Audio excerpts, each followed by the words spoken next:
Hey guys, Zach with Blade HQ. We're at SHOT Show 2019. I'm at the SOG booth, sitting down with Alec. How's it going? Not too bad. About yourself? Good, man. Thanks nice for having us. Not a problem. Thanks for coming. And he's going to run us through some new exciting stuff that SOG's got going. And there's actually, the first knife we're going to look at has, I've seen some buzz on Instagram about this thing. It is. So, this is still technically in a prototype phase. Okay. I mean, something launched in July. It's as good as it's going to get. This is just one that we built in-house. We're supposed to have our manufacturers doing it.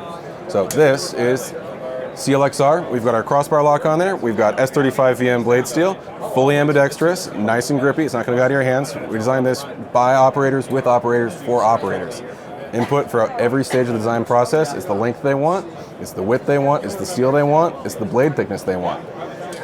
Fully ambidextrous, and one of the fun things they came up with while we were testing this is being able to open it in a reverse grip. That's cool. Yeah. They like it. Take a look, see what you think. Yeah, that feels really good in hand too. Nice and beefy. Mm-hmm. And when you're talking about thickness, that's a nice thick blade there. It's a big old chunk of S35 VN. Yeah, getting stuff done, right? Yep, that's what it's made for. And then I'm noticing here as well, you've got a thumb hole, you've got a flipper tab, you've got your crossbar, so a lot of different opening options as well, absolutely, depending on whatever the situation would require. Exactly, nice and fast too. It doesn't have to worry about assisted opening for places where you can't have that, but it's open when you need it to, and you can put it away right when you don't want it. Yeah. And then pry bar on the back end? Not pry bar. It's actually something that's more reinforced if you need to crack through some sort of hard material. Okay. It takes some oomph to get through glass, but if something else in your survival situation, you need to crack a coconut, something like that. Yeah. It's definitely something to help get it done. Because I was noticing it's kind of coated. It is. Yeah. Yeah, it's got the same coating that you've got on the blade on there. It is steel, it is reinforced, it is fully integrated. It's not just an extra piece that's tucked on with one screw. Sweet. Right on. Yep. Awesome. Next up, we've got our new FL series. These are all going to be frame locks. You guys know what frame locks are. Various iterations. We've got the Escape FL, we have the Flash FL, and we have the Aegis FLK, frame lock kick. So, same sort of thing. These are going to be more of our entry-level series for that. So, entry-level steel, nice and simple, really easy for us to manufacture. They're great knives. They feel nice and solid in the hand for that. Yeah, these are great little knives. And what's price point on something like this? Something like this, we're going to be ballparking around mid-30s. So it's not going to break the bank at all. You're not going to feel too sad about it, but it's great to get quality into people's hands at a price they can definitely afford. Yeah, not too bad at all. Yeah.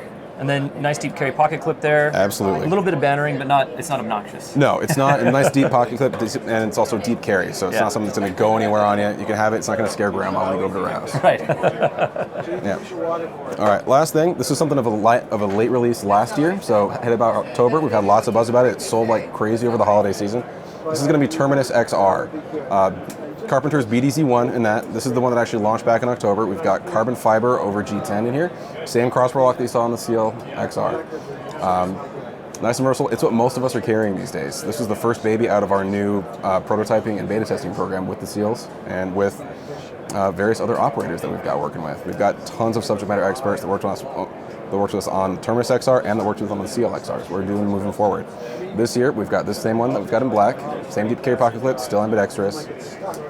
And then we're going to have two new colors coming out later on this year. We're going to have that in green and we're going to have that in crimson. Yeah. These are going to be a little bit less expensive. They're just going to be the G10 as opposed to the carbon fiber over G10. So you got a dressier version and one that you take out in the woods and beat up and not feel too bad about it. There you go.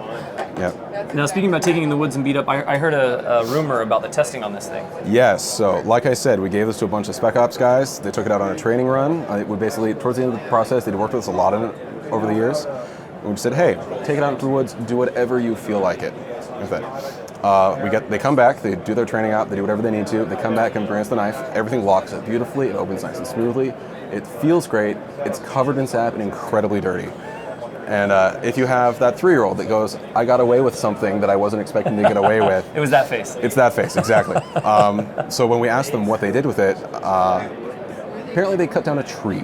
Nice. Not something we recommended doing, not something not a giant. How big? The story that I heard was it was about 1 foot in diameter. So not a massive tree, but still something for, a sub 3-inch blade that. All right, guys. So that cutting down a tree. Yeah, don't ask me how they did it. Right. Apparently it took them about 4.5 hours of just wailing at it. I absolutely believe it. Obviously your warranty's not going to cover that. No, that's going to be gross misuse and abuse, but it's certainly a fun little story about it. It is a fun little story. Yeah.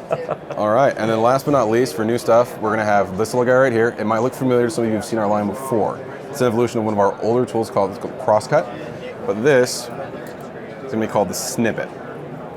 So you've got fully manual scissors. They're able to be nice and precise, keeps it nice and close. You also have a few other tools in here. You've got a knife blade, you've got tweezers, you've got toothpick, you've got a nail file. It's sort of designed more as a utilitarian urban carry. Yeah. Something that you can use when you don't need pliers. You can have at the office. People aren't going to freak out. Yeah. The same sort of thing. It's got a nice pocket clip on it, it looks like. It does, definitely. And then looks like a built-in ruler on one side or both sides? Both sides. So a little bit convoluted to use in my personal experience, but you can stack it up. It's great to get at least a rough estimation. Yeah. But Yeah, that'd be a great little carry for somebody who didn't want to carry around a pair of pliers, or somebody who's just looking for like a nice little precision tool. Absolutely. I mean, scissors come in handy in the office more often than not. It's something that we don't really like to admit because we all like carrying around our EDCs. Right. But scissors are more acceptable than knives in most places. Yeah. You do still have a knife blade on there, though. Don't worry about it. Of course, yeah, it's there. Exactly. Definitely. Sweet. Awesome. All right, man. Well, some really awesome offerings from SOG this year. Yeah, we're keeping it simple. We're keeping it clean and good, high quality. Yeah.